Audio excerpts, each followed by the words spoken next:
Hey everybody, welcome back to Gardening with Creations by DX. Today we're going to talk a little bit about companion gardening. Now I was going to do this out in the garden, but we live in Michigan and we're currently in the middle of a huge storm. So instead I've put together a little presentation on slides that I'm going to go through with you and just give you some do's and don'ts about companion gardening. So stay tuned, see you in a minute.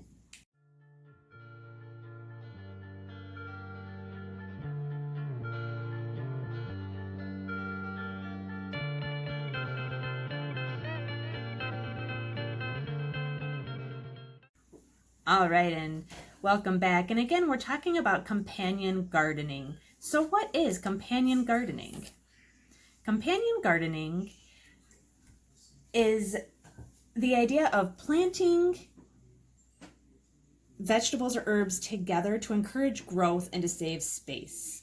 So it's also an organic way of keeping the pests away and preserving healthy soil. Now we've kind of broken down the top 10 vegetable and herb companion plants, and I'm going to give you some do's and don'ts to each one. Tomatoes, number one. Everybody loves tomatoes, everybody plants them. What are some do's? Now basil will actually help repel flies, tomato worms, and it'll improve the flavor of your tomatoes, so it already gives you a step ahead. Garlic will repel spider mites. Chives will repel aphids, and those are just insects. Marigolds will repel nematodes, which are roundworms. And borage, which is a starflower, will actually encourage the growth of your tomato plants. Now, what are some things that you don't want to do? You don't want to plant broccoli or cauliflower next to your tomatoes. It'll actually stunt its growth. Strawberries can actually spread disease to your tomato plants. Potatoes will cause blight fungus, which is just a leaf disease. Corn will block out the sun for your tomatoes and not allow them to grow. And dill will actually crowd the resources your tomato needs to grow. Number two is squash, and that includes zucchini, winter and summer squashes. Now, what are some do's and don'ts? Some do's are beans and peas. They'll actually release nitrogen into your soil. Corn will repel the squash vine borers, and that's a type of moth. It starts out as a caterpillar, and those will attach to the stems of your squash and eat the stem, which will cause it to actually break in half before it has a chance to fully grow. Mint will repel aphids, and borage will attract bees for pollination. Now, some things that don't do well with squash are potatoes. It does stunt the growth. Broccoli will compete for the nutrients of the soil, and pumpkins will cross-pollinate, which will create low-quality fruit for both the squash and the pumpkin. Number three is peas. Some do's.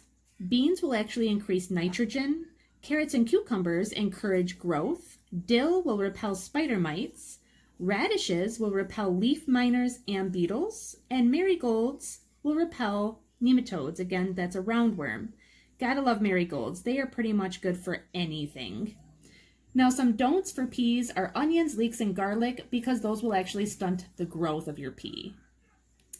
Number four is corn, and I love this one because every time I think of corn, I think of a huge farm with a bunch of rows of corn. Nobody in a residential area should be able to grow corn, but last year, funny enough, we threw some corn into the ground, and believe it or not, we actually had two large corn stalks come out. And we live in a small home, so anybody can grow corn. Now, some do's with it are winter squash.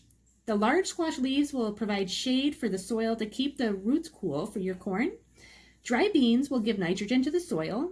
Melons, again, will provide shade for the roots. Sunflowers will actually increase the yield of your corn. And cucumbers promote the growth and increase the yield as well. Some things that don't do well with corn are actually kind of a vice versa situation. Tomatoes, eggplant, and basil, if you put those anywhere near your corn, the corn will actually block the sun out for those plants and not allow those plants to grow properly. So those are not recommended with corn. Number five is onions. Some things to consider with onions. You can actually buy an onion directly from the grocery store and plant that directly in the ground once it starts sprouting. Some do's with your onions. Carrots. They have different root depths, so they won't necessarily hurt one another. Chamomile will improve the flavor of your onion. I love that one because chamomile is amazing and it's great for teas. Leeks repel onion flies, and cabbage and kale will actually repel pests, both for the onion, and the onion will repel pests for cabbage and kale, so they help each other. Now, some don'ts are peas, asparagus, sage, and beans. They'll actually stunt your growth, and the vice versa again. Onions will stunt the growth of peas, asparagus, sage, and beans. Number 6 is potatoes. Some things to consider with potatoes. Beans will release nitrogen in the soil. Eggplant won't compete for any sunlight. Catnip will repel beetles, and if you have a cat, it'll give them a nice little treat. Peppermint will repel flea beetles, and petunias will repel aphids. Again, those are insects. And petunias come in several different colors, so it gives you a pop of color in your garden. Some don'ts for potatoes are carrots. Their roots will compete with one another. Raspberries, tomatoes, cucumbers, and squash make potatoes susceptible to blight, which is the leaf disease. Cucumbers. Some do's with our cucumbers. Corn and peas will release nitrogen into the soil. Marigolds will repel beetles. And oregano and dill will repel insects. Now, if you do dill and cucumbers together, you already have half your pickles ready to go forward.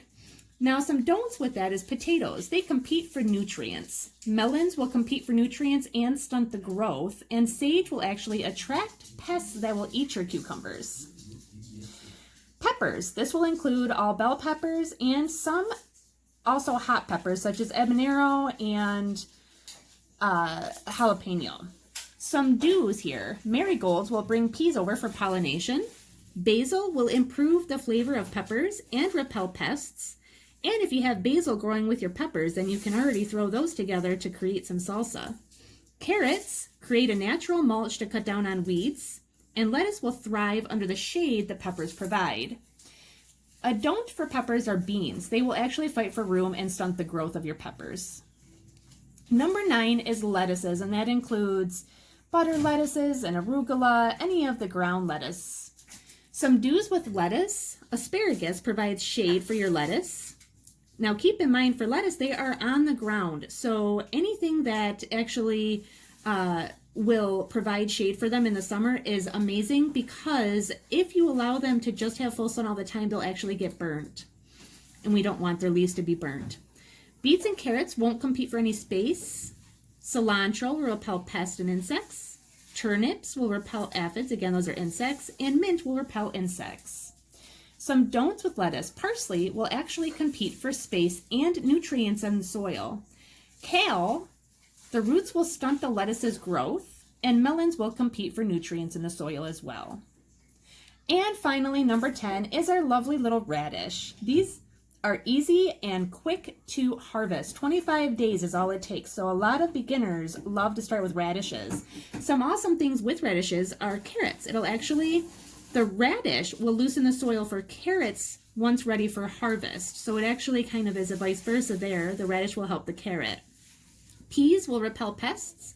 Lettuce will improve the tenderness of a radish, which I kind of love because I didn't know that, and keep beetles away. And onions won't compete for any nutrients. However, the one don't we have are potatoes. It can actually cause blight, which is that leaf disease. All right, well, there you have it, guys. That is the top 10 vegetable companion for basics. I'm sure you have your own. Feel free to leave those in the comments below, or any questions you might have for us. For any future content, if you'd like to see, once we are able to get some vegetables in the ground here in Michigan, we'll be doing some companion planting of our own, so make sure to hit the notification so you don't miss that. And if you haven't subscribed, please do so now. And if you like this, hit the like button. As always, guys, I hope you're staying safe and enjoying your gardens.